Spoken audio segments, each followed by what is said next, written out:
Una hermosa isla frente a la costa africana es el destino soñado de muchos turistas. Pero una bomba en el aeropuerto desvía a 2 jumbos hacia la misma pista. En solo 8 minutos se produce el peor accidente de la historia de la aviación, que se cobra las vidas de 583 personas. Ahora, mediante la más avanzada tecnología, desvelaremos lo que falló exactamente.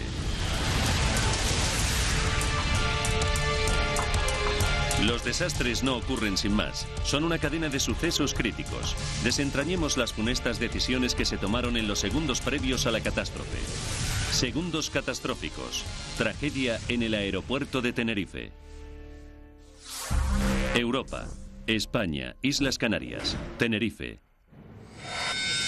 Domingo 27 de marzo de 1977. Los Rodeos es un tranquilo aeropuerto en las colinas de la isla. No suele registrar un tráfico aéreo elevado y normalmente solo recibe unos pocos aviones pequeños al día. Pero hoy es una jornada excepcional. 12 del mediodía. Después de un vuelo nocturno desde Los Ángeles, el vuelo de Pan Am 1736 se encuentra a 2 horas de distancia de las Islas Canarias. Joan Jackson lleva 7 años trabajando como azafata de Pan Am. Todo parecía marchar con normalidad.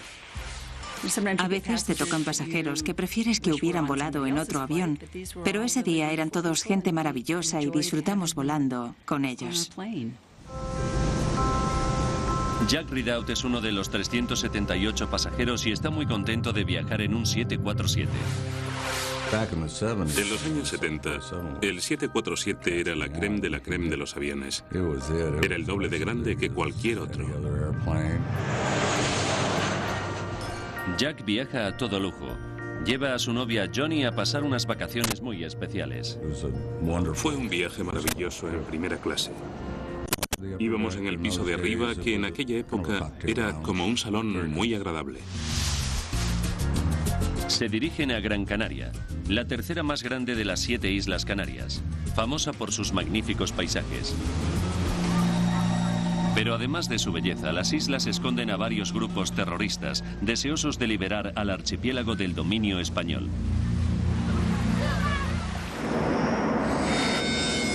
12:30.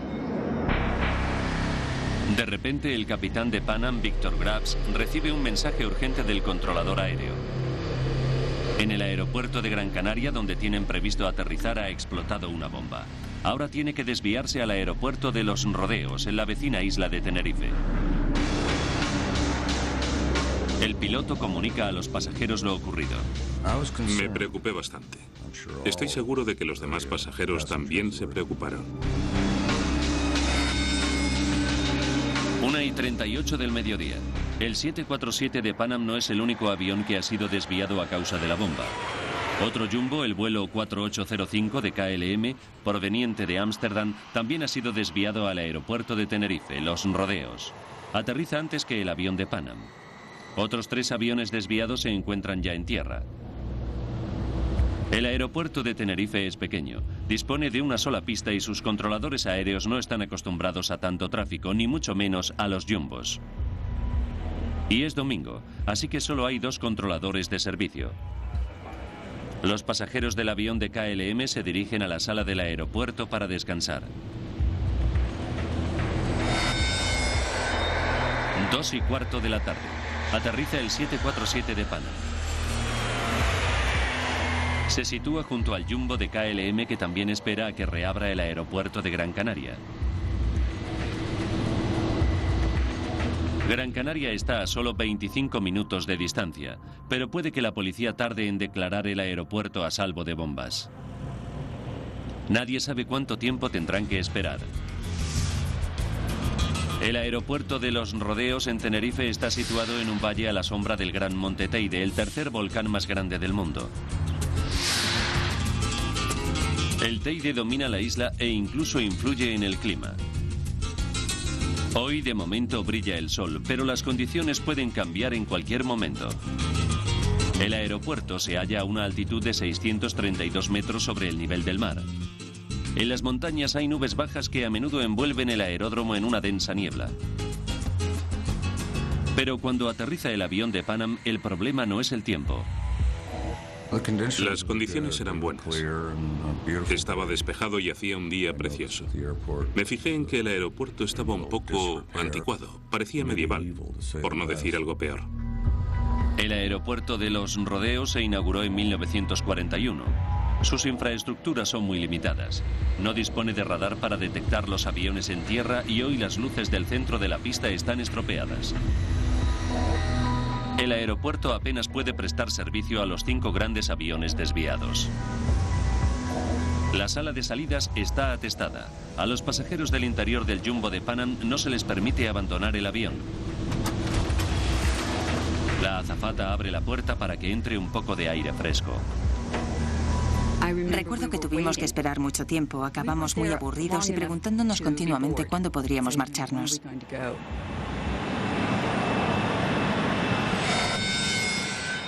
2:30. La policía de Gran Canaria se ha deshecho de la bomba y los pasajeros creen que pronto llegarán a su destino para empezar sus vacaciones. Pero el avión de Pan Am no está listo para despegar. El avión de KLM que está delante de ellos en la pista está repostando combustible. Llenar el tanque con 55.000 litros de combustible puede llevarle 30 minutos. El avión de Pan Am se ve obligado a esperar. Los pilotos estaban ansiosos por despegar. Creo que preferían que KLM no hubiera tenido que repostar combustible extra y nos hubiéramos podido marchar todos. Pero cuando KLM termina de repostar, se produce otro retraso. Sin ninguna explicación, las autoridades españolas obligan a los aviones a esperar otras 2 horas más. 16:56.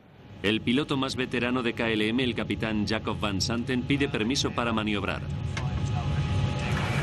2 minutos después, la torre de control se lo concede.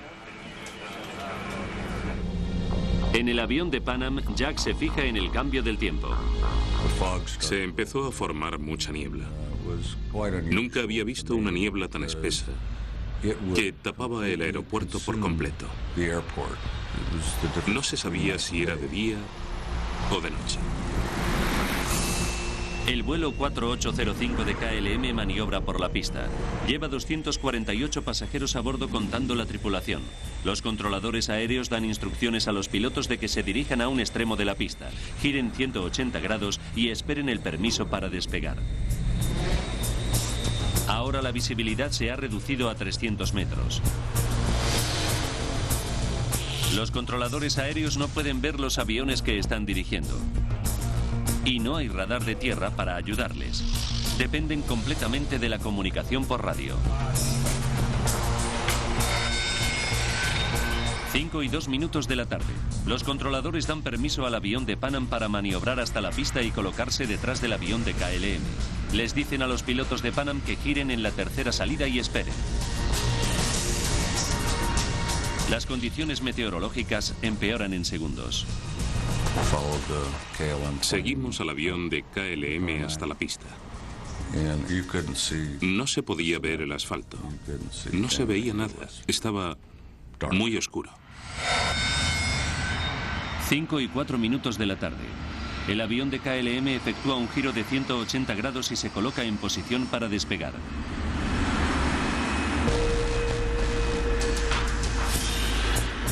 El avión de Pan Am todavía está maniobrando para colocarse detrás del avión de KLM en la pista. El piloto y el copiloto están intentando encontrar la tercera salida, pero no están familiarizados con el aeropuerto y apenas pueden ver nada por las ventanas de la cabina.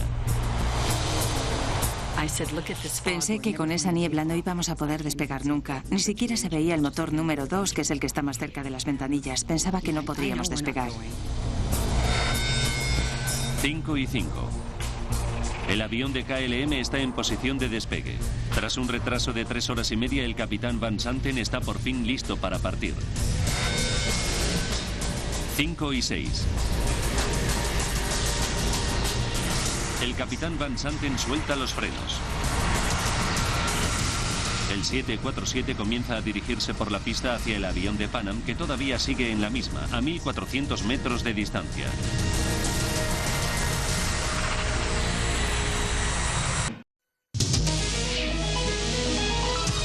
Un jumbo de KLM avanza por la pista en medio de una espesa niebla. Pero otro jumbo de Pan Am se encuentra maniobrando por esa misma pista.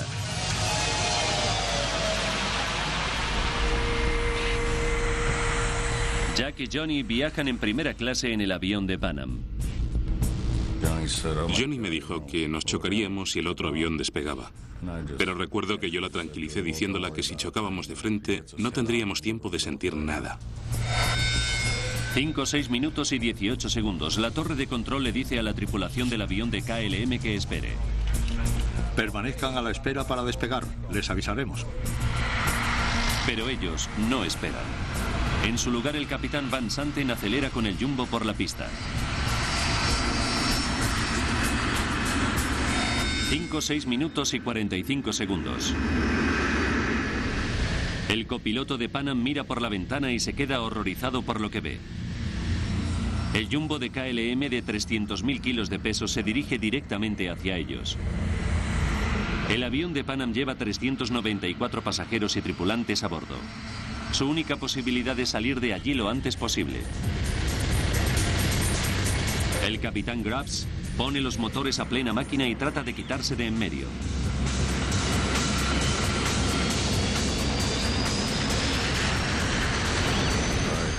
Oí cómo aceleraban los motores y pegamos un giro muy brusco hacia la izquierda. ¡Fuera! ¡Fuera! Pero es demasiado tarde. 5, 6 minutos y 50 segundos. El avión de KLM se estrella contra el jumbo estadounidense a 290 kilómetros por hora. Se oyó un ruido atronador. Tuve la impresión de que habían explotado todas las moléculas del aire. Lo único que pensé es que se trataba de una bomba, no podía ser otra cosa. No se veía nada más que metales retorcidos. Y casi inmediatamente el avión se prendió fuego. Miré alrededor y pensé que no íbamos a poder salir. Estábamos atrapados.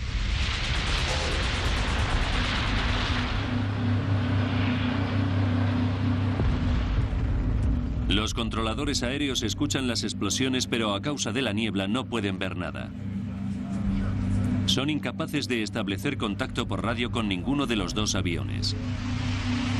El 747 de KLM se ha incrustado contra el avión de Pan Am y le ha rebanado la cubierta superior. Tras el impacto, el avión de KLM se estrella contra la pista. Escuchamos un chirrido tremendo y una explosión. Enseguida me di cuenta de que no podía haber sobrevivido nadie. En la torre de control hacen sonar la alarma. Estas primeras imágenes de las noticias muestran a los bomberos intentando sofocar el incendio que devora el avión de KLM, pero no encuentran supervivientes. Por culpa de la niebla, no se dan cuenta de que a solo 450 metros de distancia, en la misma pista, el jumbo de Pan Am también está en llamas, con cientos de pasajeros a bordo. Sin dudarlo ni un momento, Jack se pone a ayudar a los demás pasajeros. Había combustible por todas partes. Yo estaba empapado de gasolina. Pensé que teníamos que sacar a todo el mundo de allí lo antes posible. Y empecé a lanzar a la gente por la puerta. Mientras tanto, Joan Jackson y otra azafata están tratando de escapar. Creo que salí por un agujero y luego metí la mano dentro y le dije a Susan que me la agarrara. Tiré de ella y la saqué. Nos encontramos de pie en lo alto del avión. El avión de Pan Am siniestrado ya no puede moverse, pero sus motores siguen funcionando a plena potencia. Oí que los motores hacían un ruido metálico. Estaban empezando a desintegrarse y lanzaban trozos de metal por todas partes.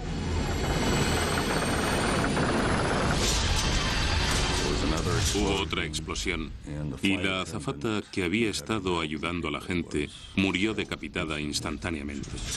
Fue una visión horrorosa. Joan y su compañera siguen atrapadas sobre el techo del avión. Pensé que si saltábamos nos romperíamos las piernas y no seríamos capaces de alejarnos del avión con las piernas rotas. Pero el avión comienza a desintegrarse bajo ellas. Por donde se había roto el fuselaje había una especie de pasarela que bajaba hasta el suelo. Pensé que teníamos que saltar sobre ella y tratar de llegar al suelo para alejarnos del avión. Se produce otra explosión que despide a Jack fuera del avión. Johnny me dijo que caí al suelo boca arriba. Cuando recuperé el conocimiento, sabíamos que teníamos que alejarnos y nos arrastramos a duras penas lo más lejos posible del avión. Entonces se produjo la última explosión, que lo arrasó todo, excepto las alas. De las 396 personas que se encontraban a bordo, solo sobrevivieron 61. Joan Jackson y su compañera escaparon con moratones y rasguños.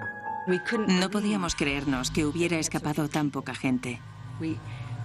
Mirábamos alrededor esperando que aparecieran el resto de pasajeros y la tripulación. No podía dejar de pensar que si rodeaba el avión, al otro lado encontraría a los 400 pasajeros y a mis amigos de la tripulación. Pero por supuesto no ocurrió así. No podíamos creérnoslo. Jack Ridout ayudó a rescatar a 12 personas. Sufrió quemaduras de tercer grado en la cabeza y los brazos. Se convirtió en mi propio Vietnam privado. Fue una carnicería horrible. En el accidente han fallecido todos los pasajeros del 747 de KLM y la mayoría de los del vuelo de Pan Am. Es el peor accidente de la historia de la aviación.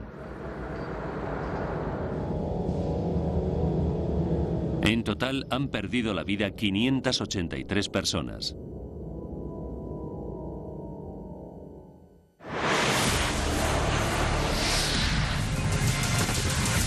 La noticia traumatiza al mundo entero. El Jumbo es el avión más moderno de su época. Y además transporta el doble de pasajeros que cualquier otro avión comercial. Y ahora, los restos calcinados de 2 Jumbos yacen esparcidos por la pista. Bastaron 8 minutos.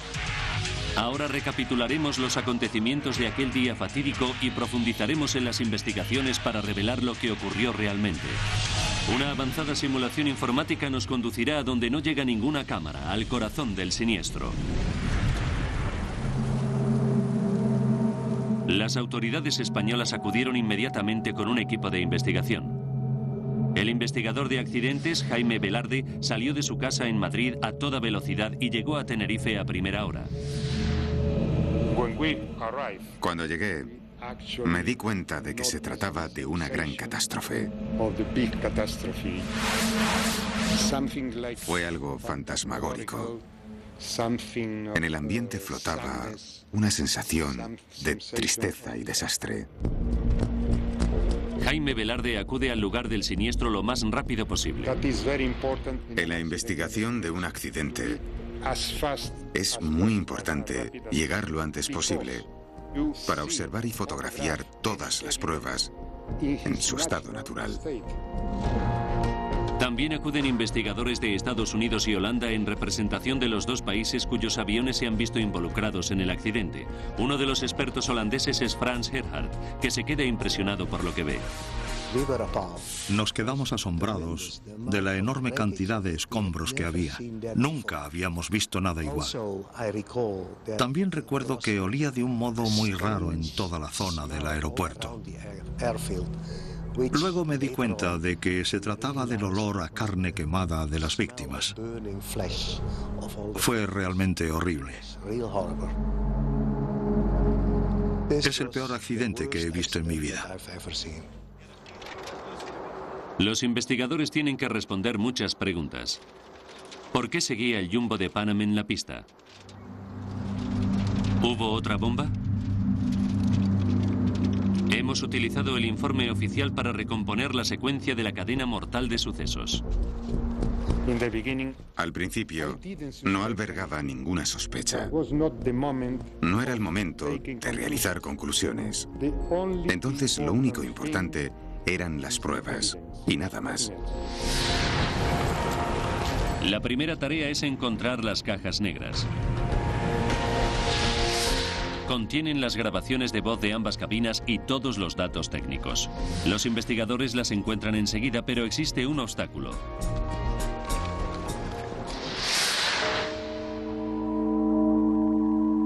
Las cajas están muy dañadas. Puede llevarle semanas descifrar las grabaciones.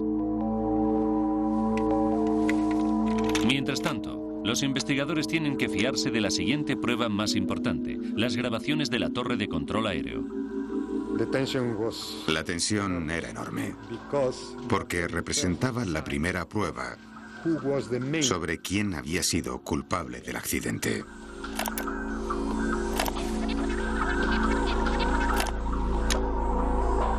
Los expertos escuchan cuidadosamente los minutos anteriores al choque. Tienen que averiguar por qué el jumbo de KLM despegó mientras el 747 de Pan Am estaba en medio de la pista. ¿Le había dado la torre de control permiso para despegar? Falta 1 minuto y 23 segundos para el accidente. El avión de KLM completa un giro de 180 grados al final de la pista. KLM 4805, preparado para despegar. Esperamos el permiso de control del tráfico aéreo. No se trata de una petición de permiso para despegar, sino de una petición de disponibilidad del tráfico aéreo. Los pilotos están pidiendo direcciones para cuando estén en el aire. El controlador les da las instrucciones de tráfico aéreo y el copiloto de la KLM se las confirma. Faltan 33 segundos para la colisión. Las cintas revelan que cuando el copiloto confirma las instrucciones de tráfico aéreo, realiza una declaración poco habitual. Estamos en el despegue. El investigador estadounidense Bill Edmunds se queda asombrado por lo que oye. No entendíamos a qué se refería exactamente con esas palabras. Estamos en el despegue. No sabíamos si iba a despegar ya, o si quería decir que estaba listo para despegar, o si en realidad ya estaba en pleno proceso de despegue. Faltan 28 segundos. El controlador de tráfico aéreo español tampoco entiende bien lo que acaba de decir el copiloto de KLM. De acuerdo, permanezcan a la espera para despegar. Les avisaremos. Permanecer a la espera es la última instrucción que le da la torre de control al avión. Nunca le dan permiso para despegar. Sin embargo, el capitán Van Santen acelera por la pista. Las cintas de la torre de control sugieren que el piloto holandés ha cometido un error de juicio muy serio. Ese hombre, por razones que hubo que investigar, despegó sin permiso. Van Santen era uno de los pilotos estrella de Holanda. Estaba también considerado que KLM utilizaba su cara en su publicidad. Había sido piloto comercial durante 27 años y contaba con más de 11.700 horas de vuelo. Es sorprendente que un piloto tan experimentado cometiera un error tan grave. Las pruebas parecen condenatorias, pero la investigación está aún lejos de terminar. Todavía faltan varios días para poder escuchar las grabaciones de la caja negra.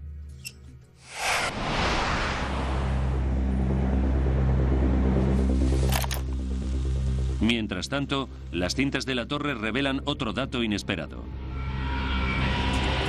Los pilotos de Pan Am tampoco habían seguido sus instrucciones. Faltan 4 minutos para la colisión. La torre de control ordena al avión de Pan Am que gire y salga de la pista por la tercera salida.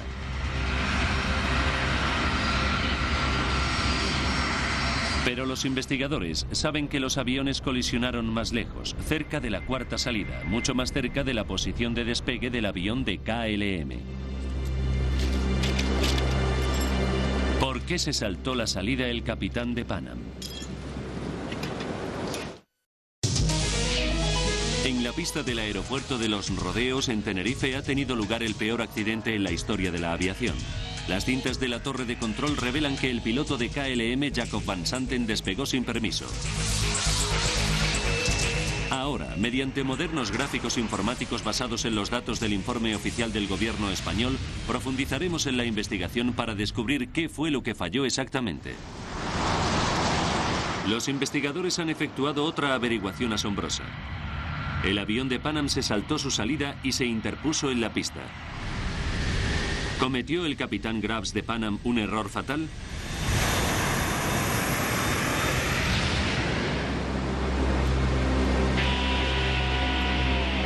Para averiguarlo, los expertos analizan el trazado del aeropuerto. Los Rodeos es un aeropuerto pequeño, con una sola pista de despegue y una segunda pista paralela para maniobrar. Hay 4 carriles de acceso entre la pista de maniobra y la de despegue. El día del accidente, los controladores de Tenerife tuvieron que trabajar con un tráfico de aviones adicional porque el aeropuerto de Gran Canaria estaba cerrado. No les queda otra opción que estacionarlos en la pista de maniobra. Para colocarse en posición de despegue, todos los aviones tienen que utilizar la pista de despegue. Ahora, los expertos examinan la posición exacta de los aviones sobre la pista en el momento previo al choque. Faltan 4 minutos y 46 segundos para la colisión. El avión de Pan Am sigue al de KLM por la pista. La tripulación de Pan Am utiliza un pequeño diagrama para encontrar la salida C3, pero las salidas no están marcadas con claridad y la visibilidad es cada vez peor. Cuando maniobran por la pista, miran por la ventana para tratar de contar las salidas según las van pasando. Primero la C1 y luego la C2. El problema se produce con la tercera salida, la C3. Parece que la tripulación de Pan Am no tenía muy claro dónde estaba la salida por la que se suponía que tenían que girar. Sin embargo, las cintas de la torre de control demuestran que las instrucciones estaban claras. ¿Podrían confirmarnos que quieren que el vuelo 1736 gire a la izquierda en la tercera intersección? La tercera, señor. 1, 2, 3, tercera. Falta 1 minuto y 6 segundos para el desastre. El avión de Pan Am se salta la salida C3 y continúa avanzando por la pista hacia el avión de KLM que está preparándose para despegar. Pero para tomar la salida C3, el Jumbo tendría que haber efectuado un giro muy difícil en un ángulo muy cerrado.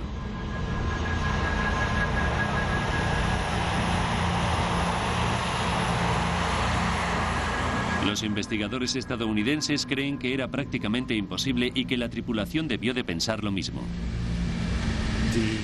El plano geométrico que dibujamos indicaba que el avión de Pan Am no podría haber girado. En mi opinión, si yo hubiese sido el capitán de la aeronave, no creo que hubiese intentado realizar un giro semejante. Pero si el giro es tan difícil, ¿por qué le pidió el controlador al avión de Pan Am que lo efectuara?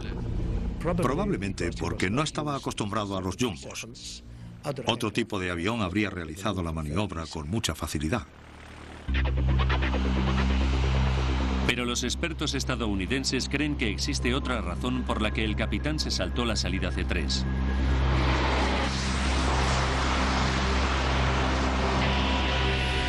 Justo cuando debería estar girando para dejar la pista por la salida C3, el piloto se distrae por lo que escucha en la radio. KLM 4805 está listo para despegar. Esperamos su permiso de control del tráfico aéreo. Probablemente estaban escuchando lo que decía el avión de KLM en vez de concentrarse en girar en la salida de la pista. Faltan 35 segundos. El copiloto de KLM dice a la torre de control: estamos en el despegue. Inmediatamente el piloto de Pan Am interfiere en la conversación y dice: vuelo 1736, seguimos maniobrando por la pista. Dentro del avión de KLM, el piloto y la tripulación reciben todas las transmisiones de radio. Deberían haber escuchado que el avión de Pan Am seguía maniobrando en la pista delante de ellos. Pero el capitán Van Santen, el piloto más experimentado de la flota holandesa, aumenta la potencia de los motores y acelera por la pista.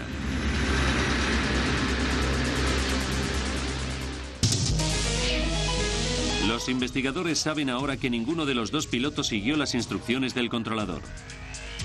Para averiguar por qué, tienen que profundizar más. Tienen que analizar el comportamiento de ambas tripulaciones. Las transcripciones de la cinta de la torre de control revelan que en la cabina del avión de KLM la tensión era creciente. Se notaba que el capitán tenía mucha prisa. El jumbo de KLM lleva esperando en Tenerife casi 3 horas y media. Más tarde, los investigadores descubren conversaciones de radio en las que Van Santen expresa su preocupación por excederse del número de horas que tienen permitido trabajar. Todavía tiene que recoger a 300 pasajeros en Gran Canaria y trasladarlos a Ámsterdam. Si llegan tarde, la tripulación tendrá que quedarse en tierra para descansar y KLM tendrá que pagar una noche de alojamiento a todos los pasajeros. Y además, cada vez hay más niebla y la visibilidad es muy baja. El piloto está bajo presión. Creo que todos los pilotos piensan que todos sus problemas están en tierra y que en cuanto despegan se soluciona todo. En el aire están en sus dominios y son la persona que manda. Creo que ese capitán actuó motivado por esa mentalidad. La Asociación de Pilotos de Líneas Aéreas Estadounidenses analizó los factores psicológicos del caso. El piloto estrella capitán Van Santen era el instructor más veterano de KLM y en los últimos 6 años había pasado casi todo el tiempo formando a otros pilotos. Si un individuo pasa demasiado tiempo en el centro de formación, en lugar de volando, cada vez se acostumbra más al ambiente educativo.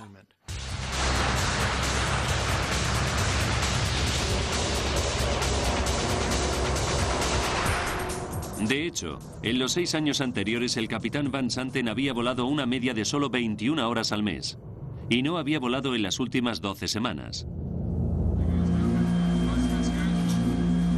Bill Edmunds sugiere que hay un fenómeno denominado síndrome de formación que provoca que los pilotos no distingan entre el mundo real y la ficción. Con un simulador de vuelo, despegas, vuelas y maniobras. Luego te paras, reprogramas el simulador y repites la maniobra. Te acostumbras a hacer lo que te da la gana y cuando crees que estás preparado para hacerlo, sigues adelante y lo haces. En el simulador, el instructor actúa como controlador. Normalmente es él quien concede a los pilotos el permiso de tráfico de control aéreo y el de despegue. No tiene que esperar a que una torre de control le dé permiso. El capitán Van Santen estaba listo para efectuar el despegue. Hubo un momento en el que todos los parámetros eran satisfactorios para despegar y él lo aprovechó. No creo que se fijara en qué lugar de la pista se encontraba, ni en dónde estaban los demás aviones. Él ya estaba listo para marcharse. El efecto del síndrome de formación sobre Van Santen no podrá demostrarse nunca, pero existe otro misterio. 18 segundos antes del impacto, el capitán Van Santen puso los motores a toda potencia, pero había otros 2 tripulantes compartiendo el mando. ¿Por qué no le detuvieron?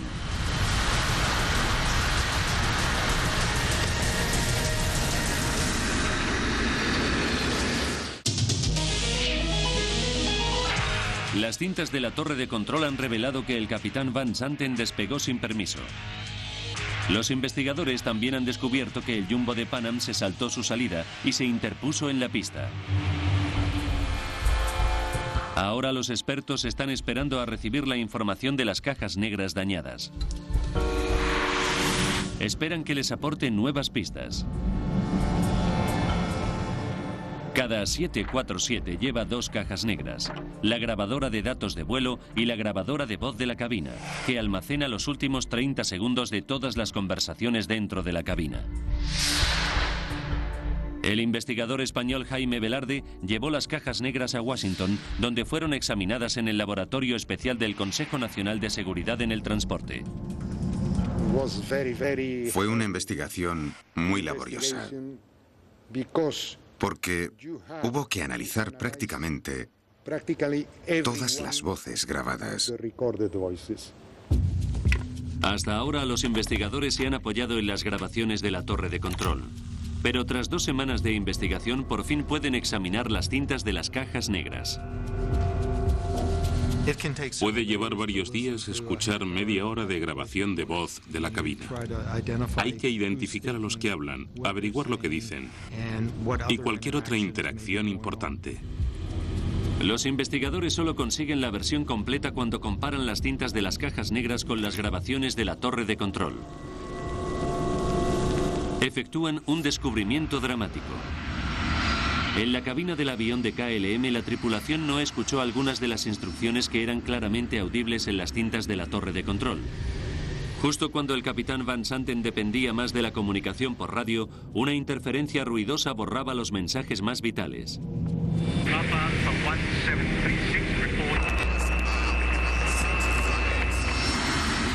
Patrick Smith es un piloto comercial que ha estudiado muchas tragedias.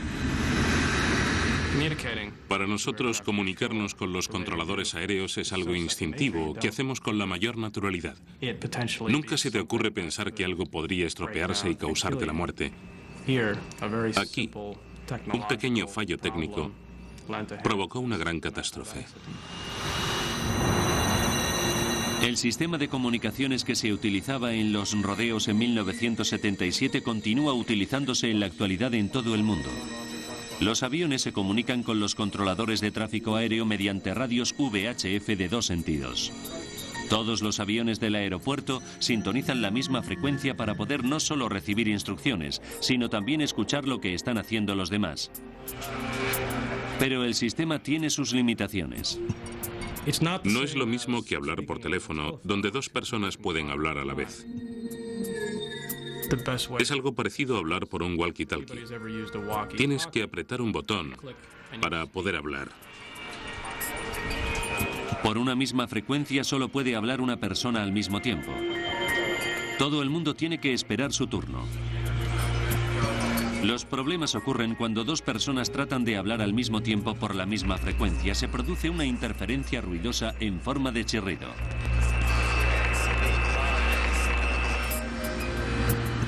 Cuando se escucha una interferencia en una frecuencia abierta, 999 veces de cada 1000, se trata de un fenómeno inocuo. Pero el accidente de Tenerife fue esa ocasión entre un millar en la que la interferencia resultó dañina. Faltan 67 segundos para el impacto. El capitán Van Santen ha completado el complejo giro de 180 grados al final de la pista. La grabadora de datos de vuelo revela que incrementa la potencia del motor. La grabadora de voz de la cabina desvela que el copiloto se alarma.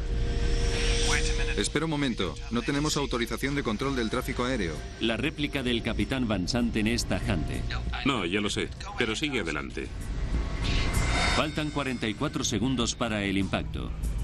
Mientras el copiloto de KLM le confirma la autorización de tráfico aéreo al controlador, la grabadora de datos de vuelo revela que Van Santen ya ha empezado a acelerar. No espera a que el copiloto termine de leer la confirmación. Faltan 37 segundos. ¡Despegamos! Pero el Jumbo de Pan Am continúa maniobrando por la pista. Gracias a las grabaciones de la torre de control, los investigadores saben que el controlador le dijo al avión de KLM que esperara a recibir autorización para despegar. Bien, permanezcan a la espera para despegar, les avisaremos. En ese mismo instante, las grabaciones de la cabina de Pan Am revelan que la tripulación del otro avión también respondió. Vuelo 1736. Seguimos maniobrando por la pista. Los dos responden al mismo tiempo. Lo que, tal y como demuestran las grabaciones de datos de vuelo y de la cabina, provoca una interferencia. ¿De acuerdo?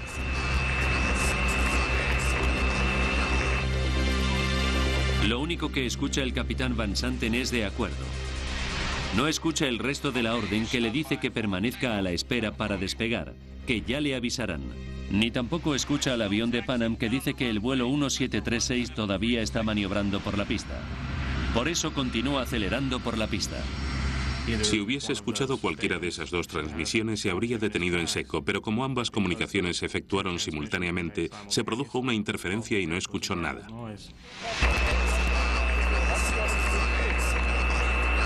«20 segundos después, el Jumbo de KLM se estrella contra el avión de Pan Am.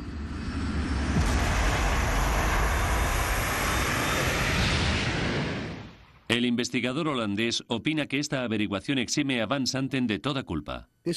Supuso un gran avance en la investigación. Estoy seguro de que si el avión de KLM hubiese escuchado los mensajes, no habría continuado con el despegue. La interferencia se produjo 30 segundos antes del impacto y bloqueó 2 mensajes vitales. Pero las grabaciones de la cabina revelan que después de esos 2 mensajes, el capitán Van Santen recibió una advertencia final.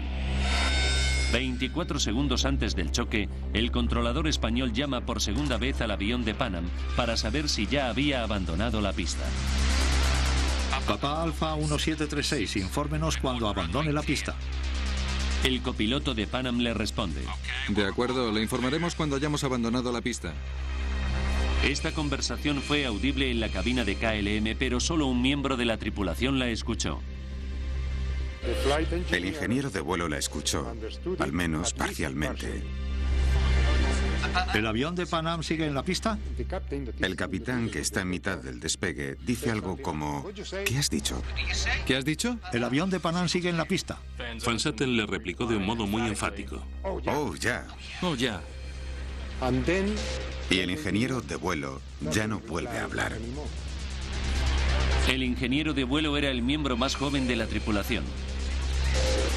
Su prestigioso capitán no le hace caso y no se atreve a cuestionarle.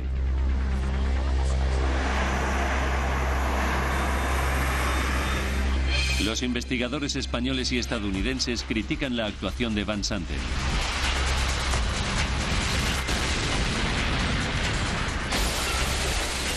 Pero el análisis final revela que el destino estaba contra él.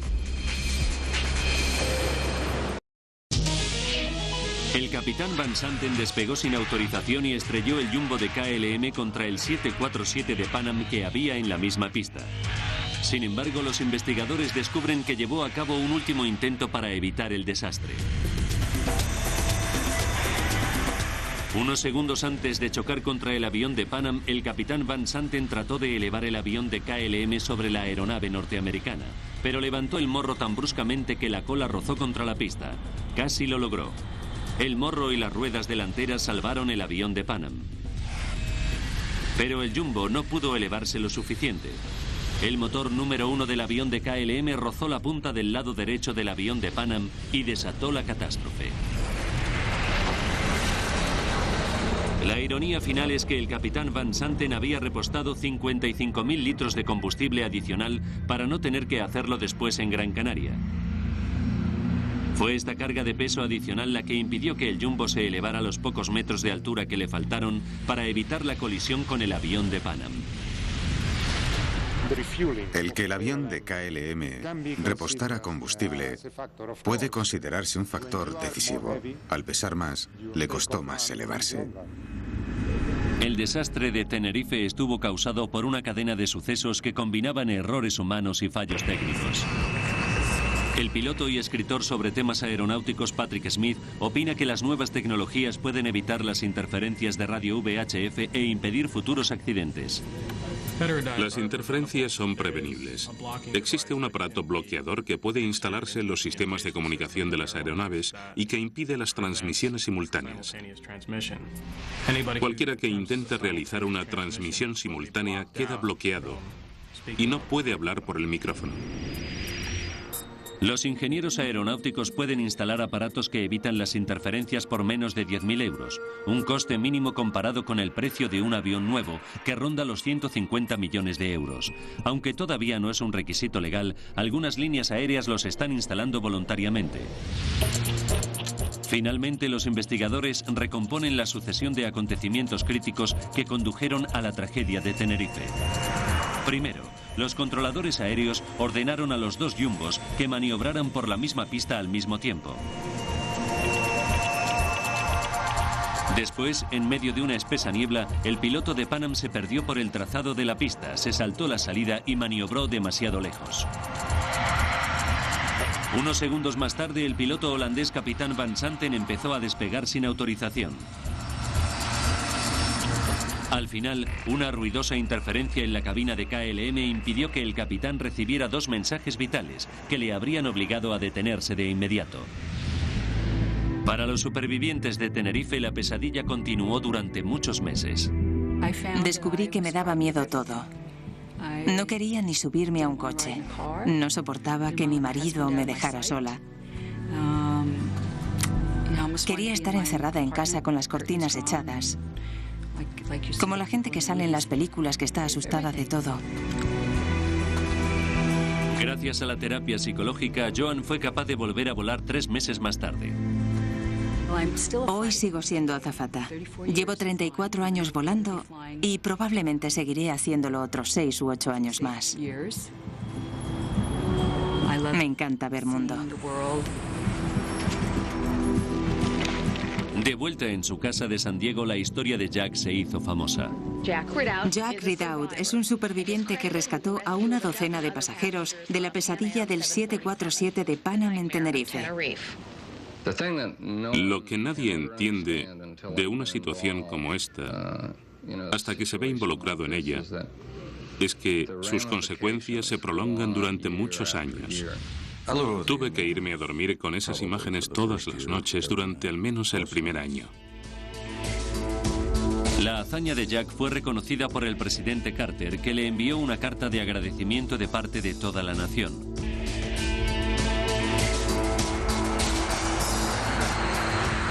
Ahora en Tenerife hay un nuevo aeropuerto que gestiona la mayor parte de las visitas a la isla. Está construido a nivel del mar y casi nunca se forma niebla. El antiguo aeropuerto de Tenerife permanece abierto y las autoridades han instalado un sistema de radar de tierra. Desde el accidente, su pista ha sido utilizada sobre todo para vuelos regionales interinsulares. Pero en la actualidad, con el enorme aumento del turismo, el aeropuerto de los Rodeos de Tenerife ha vuelto a recibir aviones grandes que aterrizan y despegan en mitad de la niebla.